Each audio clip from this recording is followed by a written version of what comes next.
Welcome to Pass I On, the podcast with Dr. Sean M. Nicholson, entrepreneur, author, and thought leader.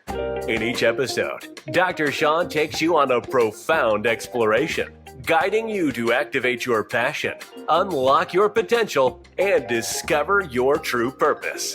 This podcast isn't just a collection of words, it's a path towards a life of abundance. Get ready to dive into thought-provoking discussions, engage with expert guests, and tap into Dr. Sean's unparalleled wisdom. With each episode, you'll be provided building blocks necessary for sustainability and success. Are you ready to embark on this incredible journey of self-discovery and transformation? Well, get your pad and pen and text a friend. Pass I On with Dr. Sean is on in 3, 2, 1. Dr. Sean, take it away. Welcome. Another episode of Pass I On, the podcast. And I am your host, Dr. Sean M. Nicholson. So I want you to get ready to stay engaged as we explore the business topics that are shaping your life each week. Thank you for joining me as we dive deep and peel back the professional sheen to bring you engaging conversations with influential leaders, visionaries, CEOs, and dynamic entrepreneurs who all really share the same belief that I have. This passion is the ability to pass I on. You see, in each episode, we'll uncover the secrets to their successes, and we'll reveal some of the practical strategies and inspiring stories that will empower you to activate your passion, to unlock your potential, and to discover your true purpose. Now, this podcast is really your guide to navigate the ever-changing landscape of business as we're offering valuable insights and actionable advice. Now, I'll tell you, I want you to be very in tune and aware of the things that we're going to talk about today, because we have a special guest with us, and I'm going to introduce her in a little while. But I want you to prepare yourself for these conversations or this dialogue that we're going to have today, because each week, we begin to emphasize the fact that passion is essential to everyone's success and learning how to find out what their true purpose is. So I want to remind you to join us here every Wednesday at 8:30 a.m. Eastern Standard Time on the Infusion TV channel on the Mogul TV Global Network. That's where you'll find us at. This podcast is something that will help you to embark on a transformative adventure together with every individual that we talk to. All right, you ready to go? Well, I want to bring to the stage, if you will, someone that I am happy to interview on today. This is an individual that I'm just meeting, but I'm telling you, after reading her bio, having a conversation with her, and just really learning about her why is just amazing. She's a dynamic and accomplished coach who basically helps professionals strategize their storytelling. Yes, she helps people strategize their storytelling and develop powerful public speaking skills. So this episode is going to be awesome. And she's able to draw from her extensive experience in the theater, as well as the communications background. So we're thankful for having her today, and it's none other than Miss Carrie. Now, Carrie, do you go by Lewin or do you go by Lawrence? I'll bring you up here. Hi, Dr. Sean. Thank you so much for inviting me onto your stage. I'm very comfortable on stages, if you can imagine. I go by Carrie Klewin-Lawrence. Okay. Lawrence being my married name, so sometimes it's just the Carrie Klewin, depending on the situation. Awesome. Well, thank you. Listen, I really appreciate you being with us on today. I'm really excited about the conversation because I feel that the individuals that watch and view this podcast are really going to glean some good information, whether they're in the field of public speaking or they're a leader or they're just someone that loves hearing other people talk, whatever the case may be. I think we'll have something for everybody on today. So thank you for joining us. Thank you. All right. Everyone has a story, right? Exactly. And being able to tell a good story, something that's memorable. So we're happy about that. Now, whenever I bring someone on, one of the things that I really try to understand from them is basically, how do you define passion?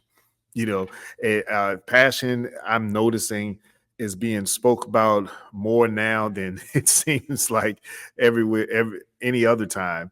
And I'm grateful for it because it helps me with my brand. But talking about passion, but at the same time, I think everyone has different definitions of it, and really, I don't think any of them are wrong. So, how do you define passion? That's a great question, because we often, talk about where we're headed and what drives us. And so for me, I think of passion now, after doing a lot of work with my own story. I think of passion as really clarifying my core values and pursuing them almost ruthlessly in some cases, or protecting them, if you will. So yeah, I directly relate passion to that which drives you, which I have identified for myself as my core values.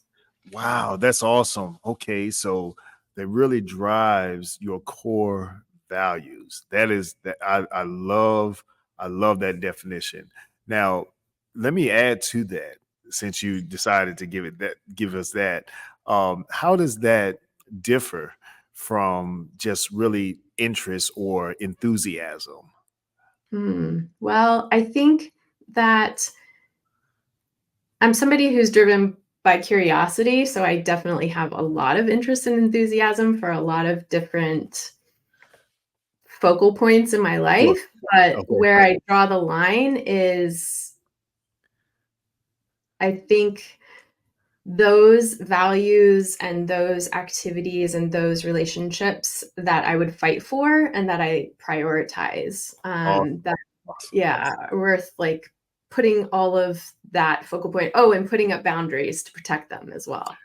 Very, oh wow. Oh wow. Now that's very, very important. And that, that's something that I think, um one, I think we don't do enough of, but also I feel that people don't know how to accept when we do give put up boundaries. So Yeah. that's very important to hear. Awesome, awesome. Now, many people um struggle to identify their passion. That's I mean, and that's one of the reasons why I'm in business today, because people do identify or struggle to identify their passion. What advice would you give those viewers that are watching us on today, of basically how you would recommend that they begin to start searching for their passion? Sure. I believe that we focus a lot on external cues, and we are looking for our secret answer that is external to us. And I really encourage people to clear out some space in their life, whether that's actually time or mental space, to sit with themselves, to explore new things, to revisit maybe something that sparked an interest in their past, and to listen to themselves instead of listening to all of those external voices and cues, to spend more time listening to what's coming from yourself.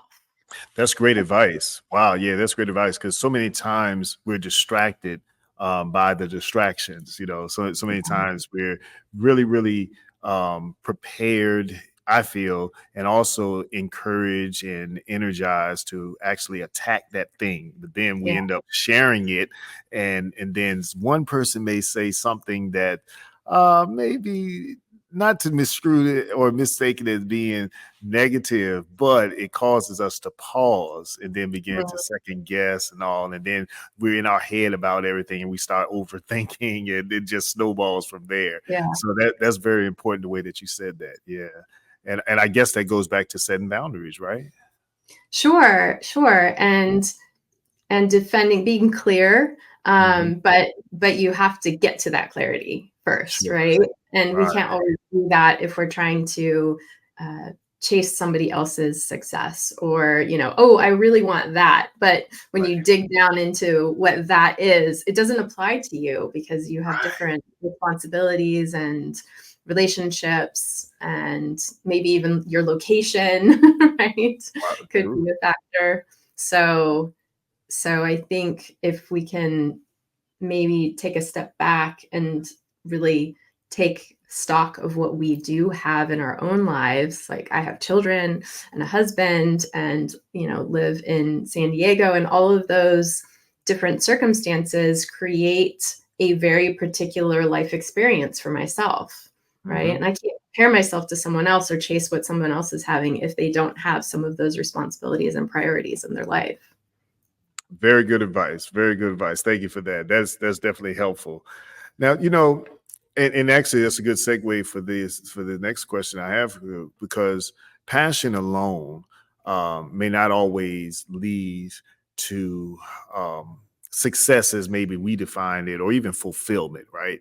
But my thing is, how can an individual tap into their potential? And you kind of alluded to that in your last answer, but how do we tap into our potential and then channel our passion into more meaningful actions or achievements? Well, I think when it comes to potential, it relates to, there's an adage of like gifts plus natural abilities equals potential, right? Things that you are naturally good at, or that you have a natural connection to, that really light you up and create that spark.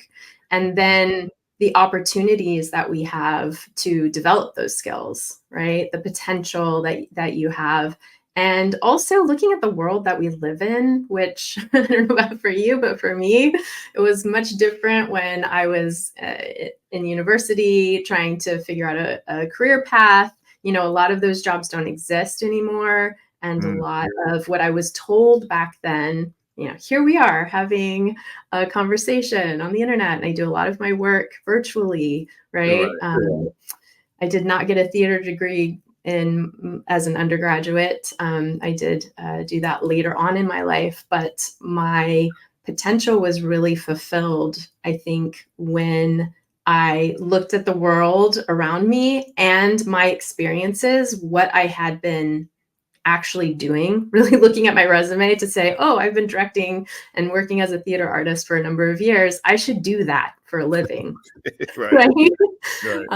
Which hadn't happened up to that point. And so, I think it's a combination. It's kind of chemistry, right? Yeah, you know when you know, right? You know when you know. That's good. That's good. Now, and thank you for that. Oftentimes, I'm gonna say societal, or even just familiar, or not familiar, but just expectations from other individuals can really hinder us from pursuing our passions, right? Yeah. How did you, or how have you been able to deal with any of the external pressures? You kind of alluded to it earlier, but I want to dig into a little more for the viewers. But how did you deal with any external pressures that may have come to really stay true to yourself and what your passion was? So I struggled for a long time to admit that I was who I really was, as far as, being an artist and having permission to pursue that as a career, when I was told for many, many years that being a theater artist was not going to lead me to a quote unquote real job. And so I think that I've had a lot of bad advice. That's what I call it. When people are well-intentioned, but they caution you away from things because they're trying to protect you, or they're trying to steer you in the right direction, whether that's teachers or mentors or parents. And now I believe, and I kind of have this phrase of, we can't predict the future, we can only prepare. Okay. And so what I realized that I had been doing was preparing. I had been taking jobs in different areas that all now, when I look back, are leading up to writing a book and, culminating in my coaching practice, because I was not just a theater artist, but I did my undergraduate degree in public relations. And, so there were other pursuits. I don't think that there's one right answer for your potential. I think that there is a infinite number of possibilities, but to go back to those core values, when you really focus on what those values are, you can apply those values in many different industries and many different jobs. How you're solving problems or attending to a specific population, for example. And so, yeah, it's kind of a complicated story, but I will say that the pieces really fell together for me when I was given a box of elementary school memorabilia from my mom, which, after moving around with my husband, who's now retired from the military for, like 20 years, I didn't want this box of stuff, right? Okay. And so I let it sit for a while. And one day I opened it, and my kids, who were all in elementary school or were at the time, I thought, maybe they'd get a kick out of something that was in there. And as I'm going through the papers, I found a play script that I wrote when I was about 10 or 11 years old, called Little Red Riding Hood Says No to Smoking. Oh. Right. So all of a sudden, like almost 40 years later, I'm looking at this play script and I'm thinking, oh my gosh, I knew who I was. Yes. When I was just, a decade old, and I've been struggling for decades to return to that person because of all these detours and bad advice and people who had kind of steered me. Now, I would say that I also have a very, I'm not just let's just turn a cloudy day into sunshine all the time, but I do try to look at things in an optimistic way with that growth mindset to say, listen, I wouldn't be sitting here if I hadn't taken those detours, if I hadn't followed that bad advice, right? That maybe I can help other people avoid some of that, but also your journey is your journey. It makes you who you are. That is amazing. And I appreciate you sharing that, because so many of us are just like that, and a lot of times individuals get sidetracked because people give us advice as if we're one dimensional. This is the way that we are, but we're more than that. There's more to us than what we look like. There's more to us than what we have learned, what our culture is, our worldview, and everything. And it makes us, our experiences, the knowledge, our education, all of that make us who we are. So for you to be able to see that after all these years, after writing that, because that's where you were going at 10 years old, So and it's amazing how it works out that way, which is perfect, because now what we've seen is that there was passion that you have developed, and then you understood and was able to start unlocking the potential that was in you. And because of chains of events, life situations, and distractions, detours, or whatever the case may be, it began to then move you towards your purpose, right? Yeah, and that's why we're here, you and I, today, because you are living in and walking in your purpose.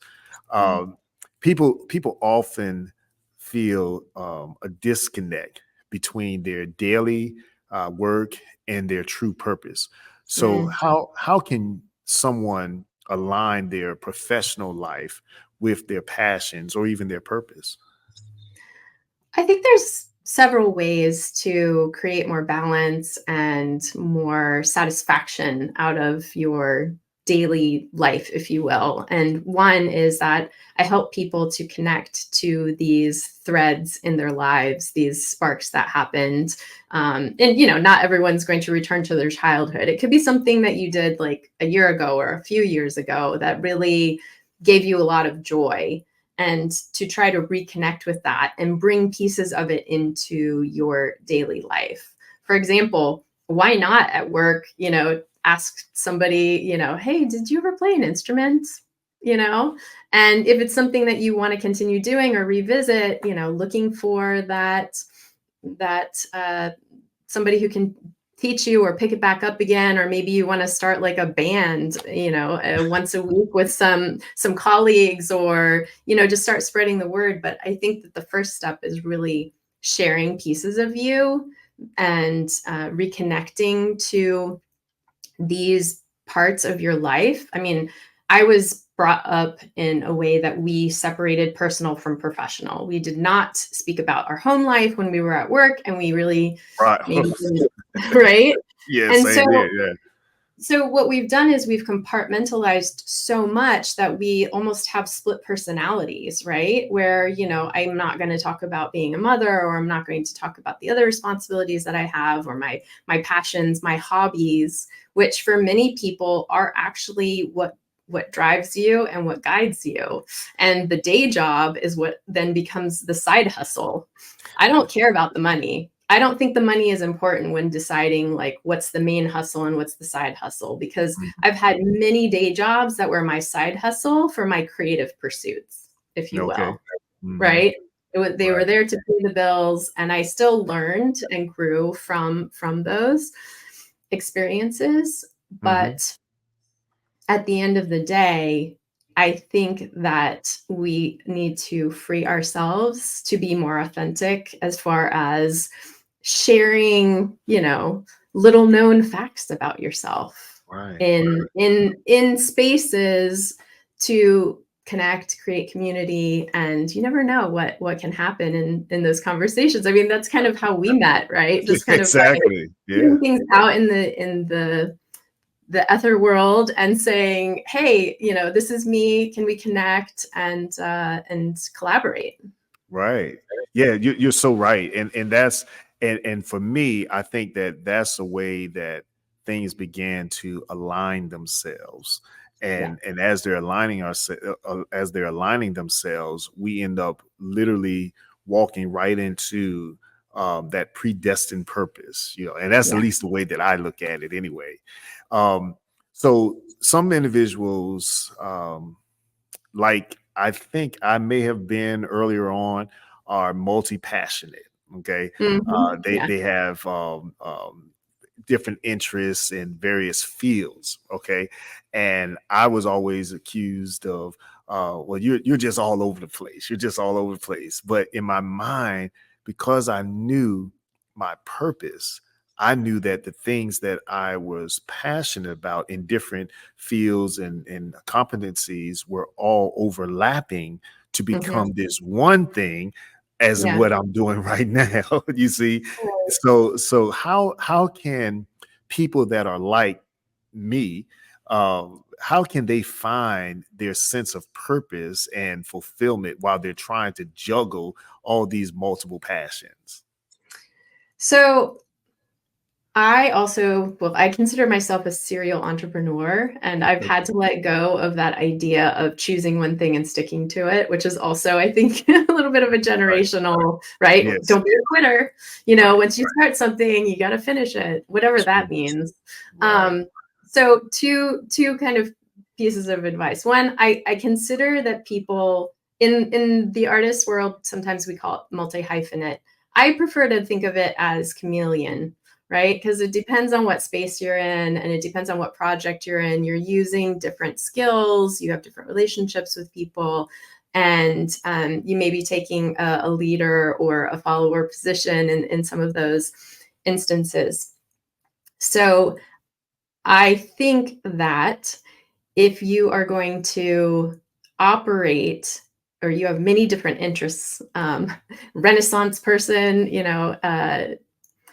that you have to have some faith that you are developing skills that are going to end up somewhere. Like that whole adage of, can't predict the future, but you can prepare. Like, who would have thought even 5 years ago that we'd be doing so much work virtually, for example, right? But some of us were working curious and exploring technology and, taking these baby steps forward. And then all of a sudden you feel comfortable with something, or you've made your website. You've taken the time to do that. I just printed a journal for my book, and it occurred to me while I was in the process of doing that, that I was very comfortable doing that on my own, because I used to work for a printing company as an executive assistant, way back in the day. So it's like you can only figure it out by looking backwards. So you kind of have to have faith in moving forward that you're heading in the right direction, because you're following those instincts that you have. But we are told not to follow our instincts. We're told that other people have the answers, right? Don't trust yourself, trust somebody else. Exactly. Yeah, I tell you, they messed us up, boy. They messed us up. but now we're still here to tell the story, and we're here to help other people out as well, right? So exactly. and I think that there was no harm in doing it, but you're a product of your environment, and as you learn, as we were taught based on what that previous generation learned. And as we now teach on how we learn and try to tweak it a little bit, so then those that come behind us is going to do the same thing. So it all works out. But that's awesome. So listen, we're going to take a slight break, and when we come back, I want to get into the actual work that you do, the storytelling piece, and who your ideal client is, because from what it sounds like, you have now taken all this, and it's a culmination of your experiences and your interests and your youth and all of that, and it has now put you in this spot, in this place. So we want to learn a little bit more about that when we come back. Okay. All right. We'll be right back with you. Introducing the In Peace mobile app, your all-in-one solution to enhance church engagement. Stay connected with custom notifications, live streams, and secure online giving. Manage events, small groups, and members with ease, and boost participation and donations like never before. For a limited time, use the promo code PASSION24 for an exclusive discount on your subscription. Don't miss out. Subscribe today and transform your church's communication. My name is Felipe Coelho, and I'm the CEO and founder of In Peace. God bless you.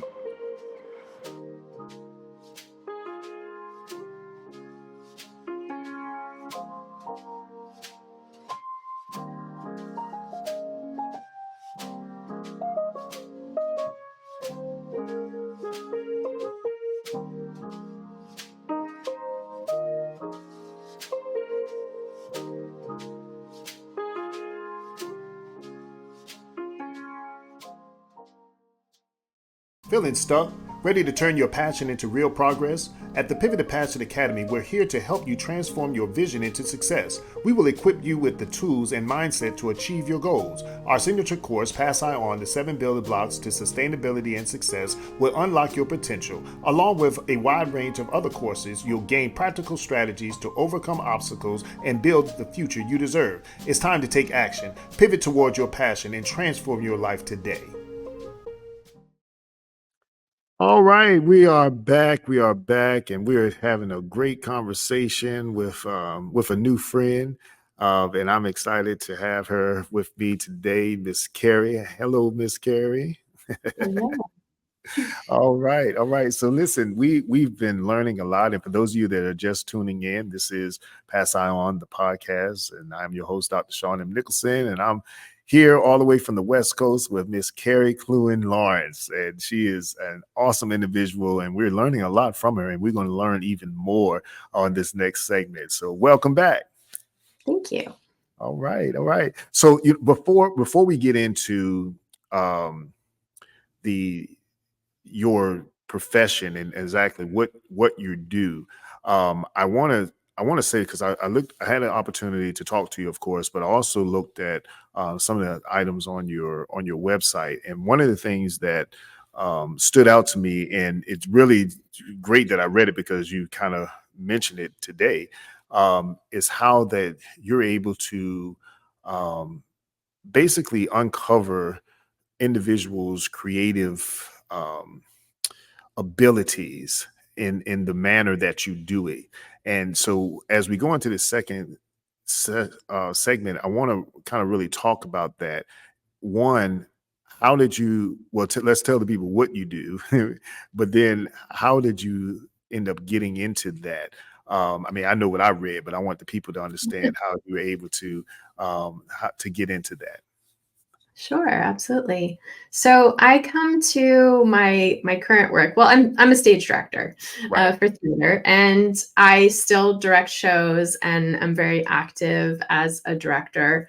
But about almost 15 years ago now, I started working with young artists, doing personal branding and helping them transition into the professional world, treat themselves as a business. And then I started working with entrepreneurs, because entrepreneurs are creatives and creatives are entrepreneurs. So that, with a combination of the public speaking that I had been coaching for a couple of decades and teaching acting and theater classes to many people who do not consider themselves artists or didn't really have interest in becoming a professional in that area, but wanted to develop some confidence and some storytelling skills.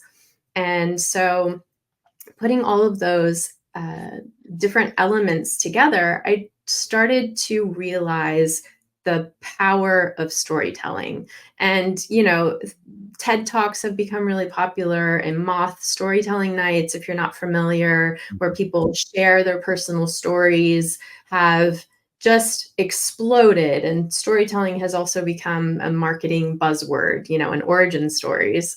And I just started thinking about how to help people access that information, experiences, and evidence from their own lives to be able to do what I call creating a case of support, which really helps people overcome imposter syndrome, and also at the same time identifying future goals and connecting with an audience. And that audience could be one person like we're doing here, or someone at the grocery store that you just run into, or on an airplane, or a larger crowd of people, or, for example, an interview. So I have coached clients now in many different areas, but always the focus is, let's explore what you want, and how to get it by using your own information, but figuring out how to present it in a way that's compelling, dynamic, and engaging. Awesome. And thank you for that. And for those that are watching and that follow me, now you see why she's on the interview. We're interviewing her because there's a lot of synergy in what you do over there in the West Coast and what we're doing here on the East Coast as it relates to helping people, but a different twist. So I really appreciate that. When we start, you said a couple of things that really hit home, because as being an entrepreneur, most of the time, if not all of the time, we're constantly selling ourselves. I've owned several companies over the years, and as I got into this space of public speaking and author and all these different things that we're doing now in this season, I had to relearn everything, because now, where I used to push and promote, market the brand as being the business, now I'm push marketing the brand as being myself, right? So I am the commodity. So that's something that definitely has been challenging. Now we're doing pretty good now, but starting out, because it was a mindset thing. It was a mindset thing. So as you're saying, you're talking to individuals and really treating them, or as you're coaching them, your method or your approach is like, treat yourself as a business, as a brand, right? And building it. So could you walk us through that a little bit? Sure. All that you can, no secret sauces or anything, but just, just a high overview, 30,000 feet. Yeah. And as you say, these are not brand new concepts. I definitely approach things in my own way. And sometimes it really resonates with people because they have heard a lot of the similar kinds of vocabularies and ways of thinking about marketing and branding and these kinds of things, which a lot of people are really, they shy away from. Entrepreneurs, I mean, we want to create products and we want to offer services, but that doesn't mean that we feel comfortable talking about ourselves in the process of doing that, right? And that when we talk about branding and personal brand, it sounds like putting people into categories and boxes. And while that is a little bit part of the process, for me, it's really about opening up that conversation. So my focus is on helping you to identify what makes you truly original, what unique qualities, what unique perspective and experience that you have had that makes you uniquely qualified for being able to offer that service or product or whatever your business interests are, right? Because imposter syndrome, really, when you think about it, the idea of it, if you break it down, is imposter, trying to pretend to be something that you are not, right? But if you flip that and you say, well, I can't be an imposter if I am being myself, right? And I am an original. So why should I try to be like somebody else? Right. And this is where the waters get a little murky because we're like, oh, this person has 10 steps to making $1 million in whatever. Sure, it worked for them. And you might find some of that information useful, but you also need to step back and compare. These are apples and oranges, or at least they're red apples and green apples, right? They're not the same. And so I think the more you can dig into what makes you an original, how you are different, how you stand out, and what those values are, and how everything aligns in your world, then you will have that case. And not to say that imposter syndrome won't pop its ugly head once in a while, but that you're going to have all of this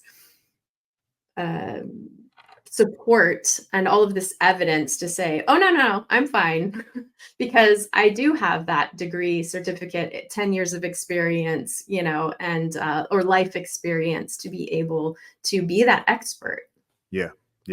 And that's a good point. And I appreciate you sharing that perspective of it, because even with, psychology, because when we were doing our undergrad, that really was mind boggling to me, the imposter, because as you said, it's like a fraud. Wait a minute. No, I'm being my authentic self. Right. But I like the way that you framed it to say that it's actually flipped, because sometimes the individual may see themselves as that because they're ignoring the different successes. Like other people see you as being, wonderful or whatever, but it's like there's something that you just can't catch or to buy into to make yourself feel that that's where you are. You're deserving of certain things and all. So that's an interesting way to look at that and put it. So thank you for that. So do you run into a lot of people that are dealing with that said imposter syndrome as in your profession with the theater, because that seems like a oxymoron almost, theater, imposter, just looking at the root side of the surface view of it. How do you run into a lot of people that struggle with that? Sure. Yeah, because we are told there's a right way to do things. Okay. Right? What does that mean? There's a right way to navigate whatever business or profession you are trying to work your way through. There is a way that it has been done and it has been successful. There are lessons to be learned. But if you do not take a moment to look at your own situation, circumstances, priorities, I call them measures of success in your own life. Okay. And also to recognize what some of these things mean, right? We know that a promotion might come with a higher paycheck, but it also might come with additional hours and responsibilities that interfere with the balance of your home life, right? So when you start to dig into these different categories, like we were talking about before, you can break them into, family relationships, your caregiving responsibilities, even your pets, like you need to be home at night, right? To walk the dog, like some of these things that seem simple or you might not take into account when you're thinking about where you're headed and what you want, right? When you really start to look at that and you're like, oh my gosh, I maybe don't really want these things that I've been told that I need to have in order to be successful in the area that I'm successful. A really common, easy comparison would be if you're an actor, then people are like, if you're not on Broadway or haven't won the Tony, right, then maybe you haven't achieved like that level of success. Status, right? That makes sense, right? right? So that's an easy thing to understand. But if you break that down and you look at the percent chance of that actually happening to you and what you have to give up in order to achieve that, right? Because to be an actor on Broadway means you either have to live in New York or you have to be willing to leave your family to go work there, right? Okay. That's just a really simple fact of that. And so if those don't apply to you, why are you chasing it? Right? Yeah. And then all of a sudden you're like, oh, I am chasing this thing that I don't even know if I actually really want. What do I want? Right? And then you start making these choices about how you are an individual and how you might want to be working at a theater in your local community that actually helps to tell stories that change minds and hearts. Yeah. Yeah. No, that's and great. still be home to be in to tuck your kids into bed or walk the dog or you know what I mean? Yeah, no, that's great. That's great. And a lot of times we get caught, and people get caught up in doing things that other people feel that we should do, and we lose ourselves within there. Now I understand that sometimes there's obligations and we have to do certain things but for the most part, some people allow the outside distractions and the conversations deter us from where it is that we're actually know within our heart we should be going to. So that's a great way. Now that's a good segue actually, because for the work that you do, you're able to help them to tap in to those we'll say hidden stories that are inside of them, to be able to navigate or move them to the place of where their purpose and their passions and stuff are. Can you tell us a little bit about that? Sure. So I work with clients on a couple of different levels. One would be to help them to create a presentation. If they're working on, if they've written a book, for example, and they want to do a TED Talk, or they're working in a certain area, maybe it's the reverse. They want to do the TED Talk in preparation for writing a book, something like that. But I also work with people on their personal branding. And, for lack of a better term, I know it's a little controversial, but what that really means is digging into those goals and really looking at your life in a realistic way and unpacking some of these myths, this storytelling that we've told ourselves about what it means to be successful. And one of those ideas is the very infamous, can you have it all, right? So my answer to that is, what does having it all mean to you? Okay. Right? Because if you ask that question, can you have it all? There's a lot of assumptions. It's very loaded as far as what that means. Are you talking about, because most of the time when we ask about success, it's career related, right? But we are whole people. We are more than our career. We have so many different pieces and parts to our life. So sure, can you be successful in your career? Okay, that's one part of that conversation. But if your family life is not succeeding, are you really successful? Right? So what does it mean to you as an individual to have it all? And what adjustments might you need to make in order to make that happen? That's complicated, right? So that's some of the work that I do with my clients, because your brand really determines, your character, your values, your goals, those gifts that you were given, your opportunities, and where you want to take that all comes together, and it's very complicated to figure out how to manage that, because also there's financial responsibilities, right? You can't just, be irresponsible. You, especially for those of us who have a lot of responsibilities in different areas, you have to figure out how to balance it. So maybe it is a long-term plan. Sure. I'm going to work towards this so that I can spend more time shifting into another area or pivoting. And it really comes down to being able to let go of things, right? To say no to things, or to not be afraid to be a quitter, which I don't think is a bad word, and to be able to evolve as the world changes and your needs changes.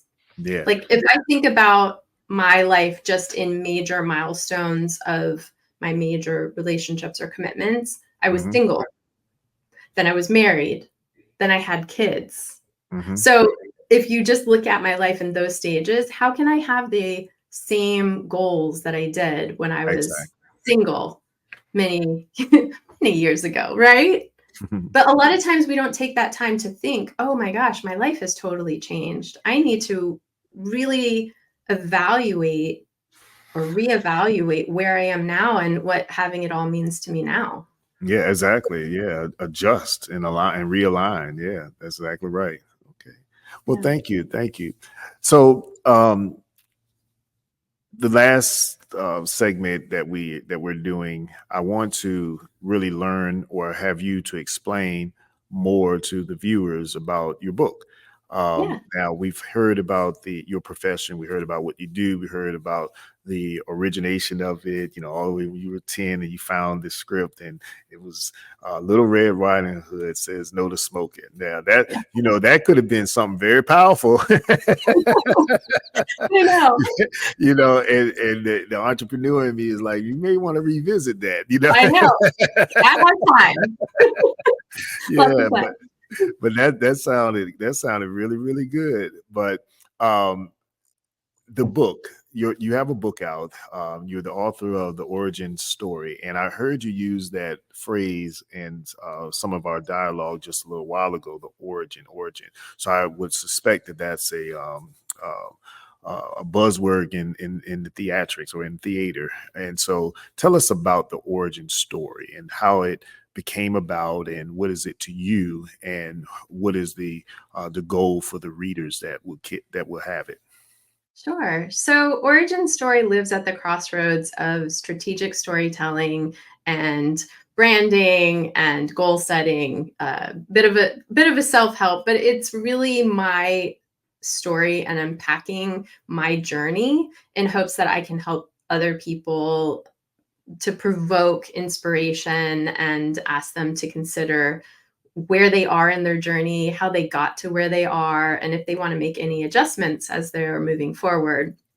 So I walk people through the basic elements of story, character, rising action, what I call the pop, which is that moment of revelation of, I need to make a change, or this just occurred to me, I'm a director and I need to start acting accordingly. Those kinds of that kind of structure to the storytelling process to help other people write their own origin story. And it's really a self-discovery process, and hopefully will help people to be clearer about what those instincts and intuitions are, and give them some permission to explore those ideas. And then there's a whole section of exercises to help you maybe go find that box of memorabilia in your parents' basement, or even just to make a Spotify playlist and revisit some nostalgia, or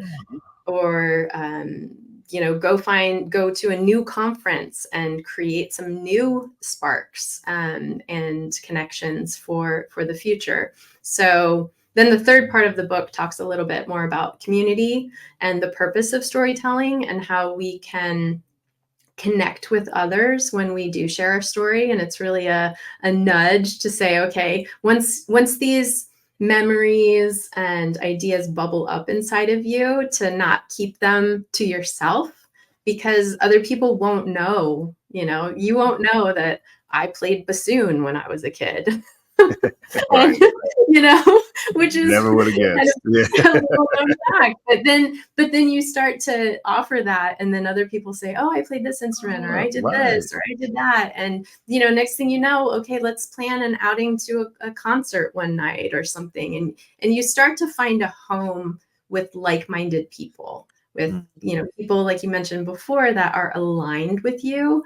And sometimes it's personal and brings you satisfaction in, that kind of hobbyist way. And other times you figure out that you want to be in business together, or that you have an idea to share, right? But you can't do that if you don't know what you actually want. Because if you're chasing something else, it just doesn't feel right. I call it the chapter in the book where you're identifying those feelings is called stormy weather. Right? That feeling of uncomfortable, something's coming, I don't know what, but being in tune to that, to say, something's off. And I'm going to investigate that and think about it and see if I can fine tune it a little bit. And that's something different for every person, but and in different areas of your life. But as we know, there's so many mental health struggles in our world today. Yes. And I think some of it really has to do with not attending to the whole person, being able to say, oh, going back to that idea of being successful and it only being related to your career. And I've had a lot of HR individuals actually approach me to talk about this, because when we compartmentalize and try to shut out parts of our life, we start to feel bad about it, right? Like we're hiding something, we don't have that ability to connect with people on a human level. And I think when we give ourselves permission to do that, the connections are made, the business starts to happen almost effortlessly. Yeah. No, that's awesome. And even in the corporate world, and when we're talking to individuals, it's a necessity to have a degree of transparency. And it's similar to what you're saying, because you speak a lot about community and how that the storytelling, or just opening up and being your authentic self in conversation, breeds further conversation. And I think the common denominator in that is relatability. Being able to be relatable with individuals that you come in contact with makes it easier for that conversation and community to take place organically. So that's awesome. That's awesome. So your book, the book of origin story, you mentioned, and you talked about the different chapters in it, and who is the ideal reader? Who, when you wrote the book, when you were penning it, journaling and outlining and all of this stuff, who did you have in mind to be the ideal reader for your book? So I wrote the book for anyone who has questioned their path, right? So anyone who has changed their mind about what they wanted to do, job titles, career paths, education. If you feel like, oh, I went to college for this degree, but it was a waste because I didn't use it. Like, I help people reframe that. And so anyone who feels like they have not reached their potential, or that there's something, whether they know what that is or whether they do not yet know what that is, because maybe the opportunity hasn't presented itself yet, right? Maybe it's coming. Maybe the job doesn't exist yet. Maybe you are meant to create something new. But I think when you have that feeling of there's something more, or there's something missing, I think that the book is for anyone who has that feeling in their life. All right. Well, listen, I know a lot of people that are like that. So, and I'm sure there's a lot of people that are viewing this podcast that will really be related, will be interested in that as well, because it happens so many, and regardless of why it happens, it's there, so if we're going to be able to identify those things and move on to be our best version of ourselves, those are some questions that we're going to have to ask ourselves. So thank you for that. Thank you. Well, listen, there's a thing that's called the time flies when you're having fun, another idiom. And so here's the thing. I would like for you now to just really share with our viewers where they can find you and where they can find and purchase your book. Awesome. So my website is carrieklewin.com, and I am on most of the major socials, also at Carrie Klewin. And the book can be found on Amazon, Audible. There's a version in Spanish coming out, hopefully in the next few months. And there will also be a journal available to those people who want to work through in a more step-by-step, page-by-page manner. Hopefully around Black Friday is the goal for that one. So awesome. Yeah, that would be amazing to have it ready for that. It'll be great Christmas gifts or even keepsakes for people. So yeah, thank you for that. Well, listen, it has definitely been a pleasure as well as a privilege to share with you, or have you share with us on the Pass Eye On podcast. And we've already talked. We're definitely going to be doing some things together. So thank you for your gift. Thank you for your gift. Now, if you had one thing of encouragement to share with the viewers, what would that be? I think it goes back to that idea of don't be afraid to be an original. Don't be afraid to stand out. Don't be afraid to share what you really believe in and what lights you up. Because I guarantee once you start doing that you're going to find like-minded people and have some excitement in your life. Yeah. Awesome. That's great. Well, listen, thank you so much. Don't go nowhere. I'll be right back with you. All right. Well, listen, that's another episode down for us at the Pass Eye On, the podcast with Dr. Sean M. Nicholson. And this was great. I enjoyed our guests, and I hope you've learned something as well. Now, you can catch us here every week, every Wednesday at 8:30 a.m. Eastern Standard Time on the Infusion TV channel, the Mogul Global TV Network. You can follow me on social media as well, and you'll be able to get the link that will bring you directly to the podcast. If you're looking for us, it's Pass Eye On the podcast. You can find us on Apple, Spotify, iHeart. We are everywhere. So I'm grateful for that as well. So remember, share this podcast with your friends and your loved ones, those that you think could benefit from it.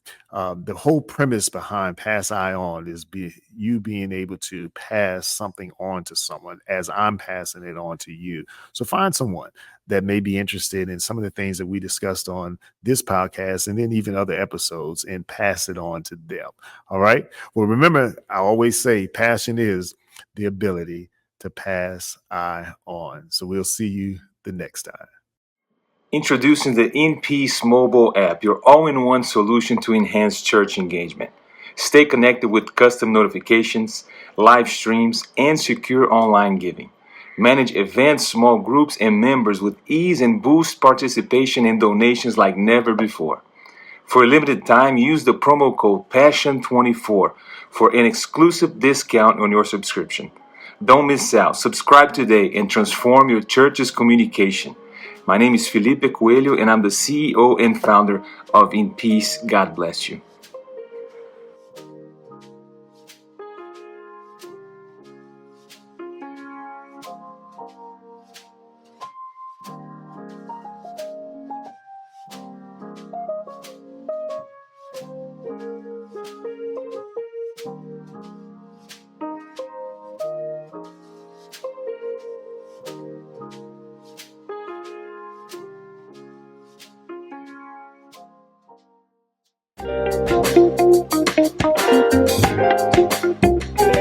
Thank you for tuning in to another captivating episode of Pass Eye On, the podcast with Dr. Sean M. Nicholson.